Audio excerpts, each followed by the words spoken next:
Travailler à notre salut est une parole que Paul nous encourage à le faire à chaque fois et à chaque moment. Nous savons que le travail est physique et nous avons une rémunération à ce que nous faisons physiquement pour vivre.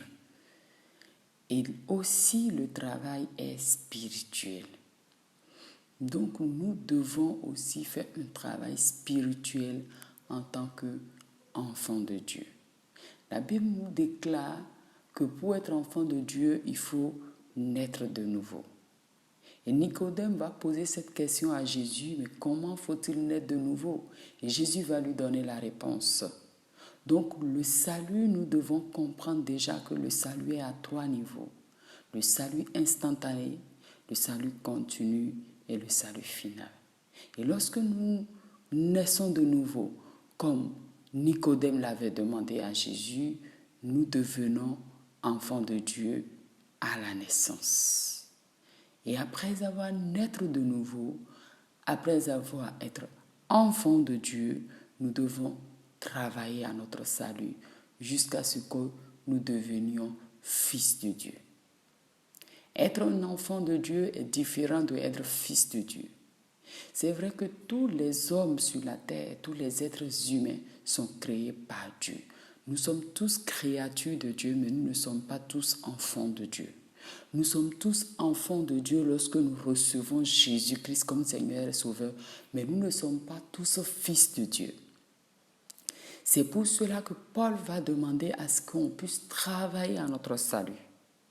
Et parfois, on se dit, mais Jésus a dit sur la croix, tout est accompli, mais pourquoi je dois travailler à mon salut? Oui, Jésus a tout accompli sur la croix. Lorsque nous recevons Jésus et que nous sommes nés de nouveau, nous sommes enfants de Dieu, nous devons grandir pour parvenir à être fils de Dieu.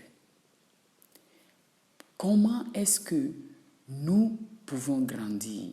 C'est par la parole. Nous sommes nés d'eau et d'esprit, nous dit la Bible. Lorsque nous venons à Jésus, nous sommes nés d'eau et d'esprit. L'eau, c'est la parole. Et nous devons nous nourrir de cette parole qui est la Bible, qui est la parole de Dieu, pour grandir et devenir enfants de Dieu. Et lorsque nous ne comprenons pas que notre esprit a besoin de la nourriture, nous n'allons pas prendre cela au sérieux. Donc nous devons comprendre que puisque notre corps a besoin de la nourriture physique pour être bien en forme et bien en santé, notre esprit aussi a besoin de la nourriture. Et lorsque nous nourrissons notre esprit de la parole de Dieu, de la méditation de la parole, de la prière et du jeûne, nous grandissons et notre esprit prend le dessus sur tous nos choix et nos décisions. Et l'âme fait la guerre à notre esprit. Et lorsque nous nous nourrissons seulement de la nourriture physique, notre esprit est faible. Et c'est pour cela que Jésus va nous dire dans le livre de Luc que notre esprit est influencé par tout ce que nous mangeons et que notre esprit peut être faible par ce que nous mangeons. Donc nous ne devons pas prendre seulement la personne de Jésus lorsque nous proclamons un jour de notre vie et nous reconnaissons que c'est Jésus qui est le chemin, la vérité et la vie et nous venons à Jésus, nous sommes nés de nouveau.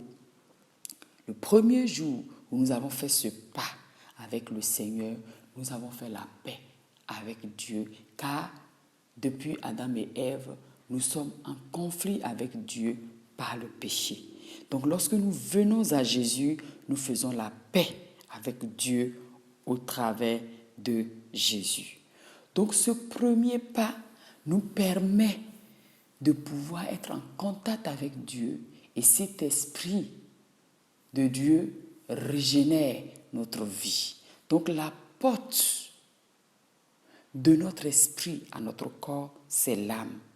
Donc nous devons véritablement travailler à nourrir notre esprit pour que notre esprit puisse grandir et avoir le dessus sur notre âme.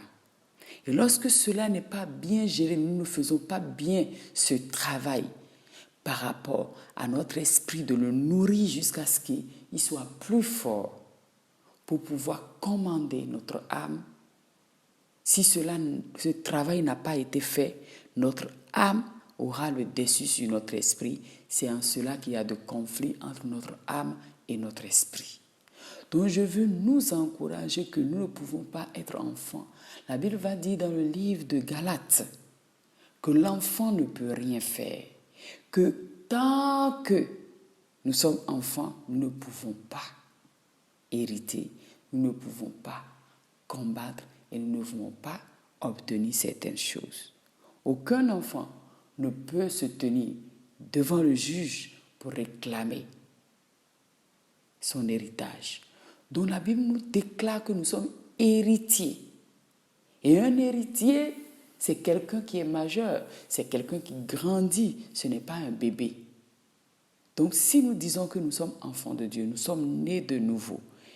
À la naissance, aucun enfant, aucun bébé n'a le pouvoir de comprendre ses droits et les avantages qu'il a. Aucun enfant n'a le droit de comprendre des choses qu'il hérite. Donc c'est à cela que nous devons travailler à notre salut, en nous accrochant à la parole de Dieu pour recevoir non seulement la personne de Dieu, mais aussi le message de Dieu. Il y a une grande différence entre la personne de Jésus et le message de Jésus. Donc je nous encourage à être amis de notre Bible, à être amis de la parole de Dieu, car la vérité nous affranchit. La Bible nous dit que lorsque nous connaîtrons la vérité nous affranchira. Et que le peuple, la Bible dit que mon peuple périt, manque de connaissance. Donc il y a tellement de choses qui nous empêchent véritablement de vivre la vie de Christ, de vivre la gloire de Dieu, parce que nous sommes ignorants. Que le Seigneur nous donne la grâce de pouvoir véritablement nous approcher de la lumière de la parole de Dieu, nous approcher de la vie et à méditer la parole de Dieu, à manger cette nourriture qui est pour notre esprit, pour que notre esprit puisse grandir, pour que notre esprit puisse être éclairé, pour que notre esprit puisse être vigoureux et victorieux sur notre âme et qu'il puisse commander notre corps à agir selon le plan de Dieu pour notre vie. Et c'est alors que nous avons la paix et la paix, la vie et la vie en abondance que Dieu a promis à tous ceux-là qui viennent à lui par Jésus-Christ. Je vous encourage à partager cette vidéo, à vous abonner. N'oubliez pas d'appuyer la cloche de notification pour ne pas rater nos vidéos. Nos commentaires aussi nous permettent de nous améliorer. Soyez bénis abondamment.